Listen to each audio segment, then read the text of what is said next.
السلام علیکم ورحمۃ اللہ وبرکاتہ۔ ہر انسان کی چاہت ہوتی ہے کہ میں دنیاوی زندگی میں ترقی کر جاؤں، اس کا حق بھی بنتا ہے، لیکن دیکھنا یہ ہے ترقی کس نوعیت کی۔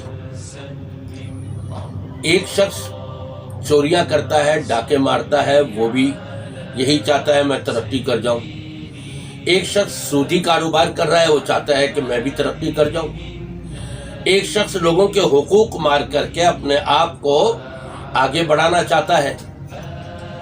لیکن آج آپ کو میں ایسا نسخہ بتا رہا ہوں کہ جس میں نقصان کوئی نہیں، بلکہ فائدہ ہی فائدہ، اور اتنا فائدہ کہ دیگر چیزیں اگر چھوڑ بھی دی جائیں اور صرف اس نسخے پر عمل کر لیا جائے تو فائدہ ہی فائدہ ہے، نقصان قطعی طور پہ نہیں۔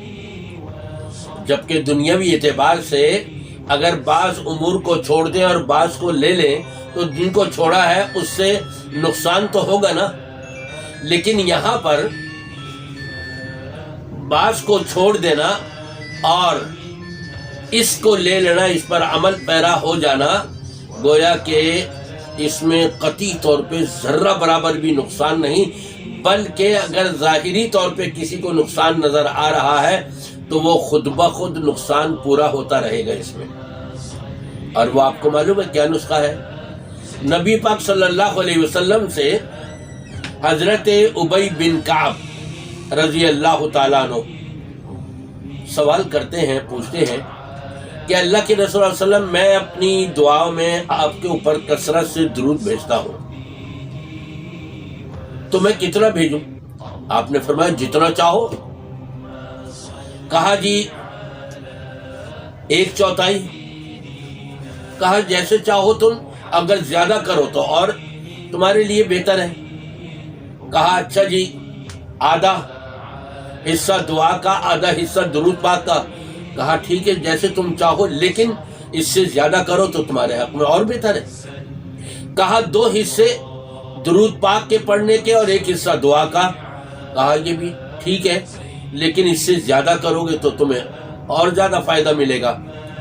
تو آخر کار اس نتیجے پر پہنچتے ہیں، کہتے ہیں میں پورا کا پورا وقت جو ہے وہ آپ کی ذات اقدس پر درود پاک پڑھنے ہی میں لگاؤں گا۔ تو نبی کریم صلی اللہ علیہ وسلم نے پتہ ہے کیا فرمایا؟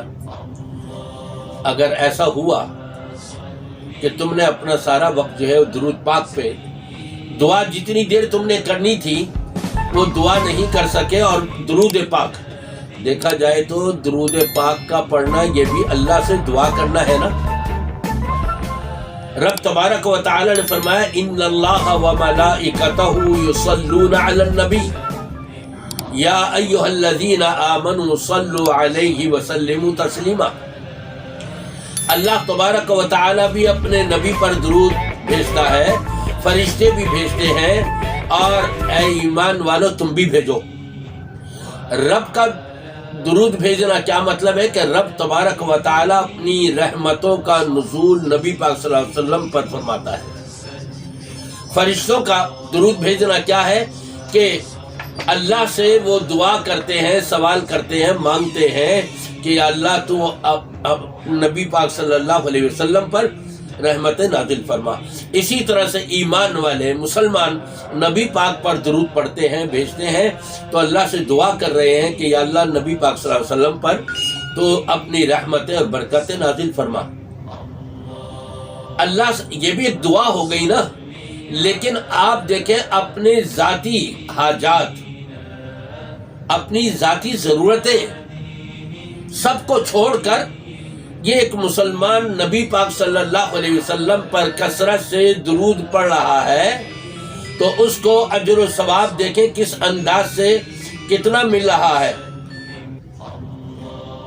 کہ آپ نے فرمایا پھر تو تمہارے گناہ بھی بخش دیے جائیں گے، اور پھر ساتھ ساتھ یہ رنج اور غم اور الم اور فکرات سے تمہیں دور کر دیا جائے گا۔ روزی رزق میں خیر و برکت چاہتا تھا، نہیں دعا کر سکا، صحت یابی چاہتا تھا، نہیں دعا کر سکا، کوئی اور چیز چاہتا تھا، اولاد چاہتا تھا، نہیں دعا کر سکا، بلکہ سارا کا سارا ٹائم نبی پاک صلی اللہ علیہ وسلم پر درود پاک پڑھنے میں صرف کرتا رہا۔ اس کی بدولت اس کے سارے رنج، غم، الم، پریشانیاں، تکالیف سب کی سب دور کر دی جائیں گی، اور کیا چاہیے۔ اس لیے میرے بھائیوں، دوستوں، بزرگوں، ماں اور بہنوں، اگر ہمیں اپنے نبی سے سچی محبت ہے تو پھر اپنی زندگی میں اس کثرت کے ساتھ نبی پاک صلی اللہ علیہ وسلم پر درود بھیجے، انشاءاللہ تعالی رب تبارک و تعالی تمام پریشانیاں، تمام تکلیفیں، تمام مصائب، تمام بیماریاں، ہر قسم کا رنج و غم، الم سب دور فرما دے گا، اور گناہ بھی معاف ہوتے رہیں گے انشاءاللہ تعالی۔ مجھے امید ہے کہ نبی سے محبت کرنے والے اس پیغام کو زیادہ سے زیادہ شیئر کرتے ہوئے لوگوں تک پہنچائیں گے، تاکہ اور دوسرے لوگ بھی عمل کریں اور ثواب آپ کے کھاتے میں بھی لکھا جاتا رہے۔ والسلام علیکم ورحمۃ اللہ وبرکاتہ۔